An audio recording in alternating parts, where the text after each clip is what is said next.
भगवान के 24 अवतारों का वर्णन भागवत में प्राप्त होता है, जिसमें पहला अवतार सनकादिक महर्षियों के रूप में शनक, सनंदन, सनातन, सनत कुमार। दूसरा अवतार भगवान का 12वां अवतार है। तीसरा अवतार नारद जी हैं। नारद जी भगवान विष्णु के ही अवतार हैं।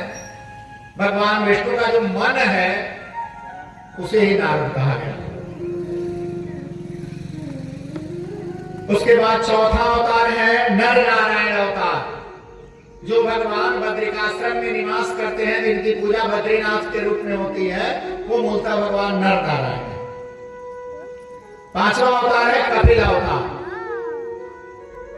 प्रजापति करदम के यहां उनकी देवहूति नामक पत्नी से भगवान नारायण ने कपिल के रूप में अवतार लिया था, जिन्होंने सांख्य शास्त्र पर विवेचना प्रस्तुत किया, सांख्य शास्त्र की रचना की, अपनी माता को उपदेश दिया था उन्होंने। छठा अवतार है भगवान का दत्तात्रेय अवतार। माता अनसुईया के यहाँ उत्पन्न हुए थे, भगवान ने अवतार धारण किया था। सातवां अवतार यज्ञ अवतार है भगवान का, जब उन्होंने रुचि प्रजापति के घर जन्म लिया था, देवी आपूति के गर्भ से। और आठवां अवतार है ऋषभ अवतार। महाराज मनु के पुत्र हुए थे प्रियव्रत, और प्रियव्रत के पुत्र हुए थे अग्निद। अग्निद के यहां भगवान ने ऋषभ के रूप में अवतार लिया। और फिर जो है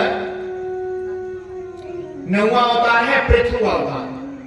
राजा ध्रुव के वंश में राजा अंग हुए थे, अंग के पुत्र बेन हुए थे, और बेन के यहां भगवान ने पृथु के रूप में अवतार धारण किया। और 10वां अवतार है मत्स्य अवतार,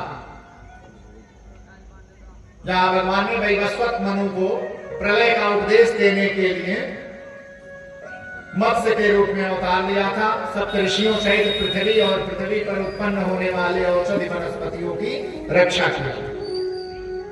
11वां है भगवान का कूर्मा अवतार, कछुए का अवतार, कक्षप अवतार, जो उन्होंने समुद्र मंथन के समय लिया था, मंदराचल को अपने पीठ पर धारण करने के लिए। और फिर 12वां अवतार है धन्वंतरी अवतार, जब समुद्र मंथन में भगवान अमृत का कलश और यजुर्वेद लेकर प्रकट हुए थे।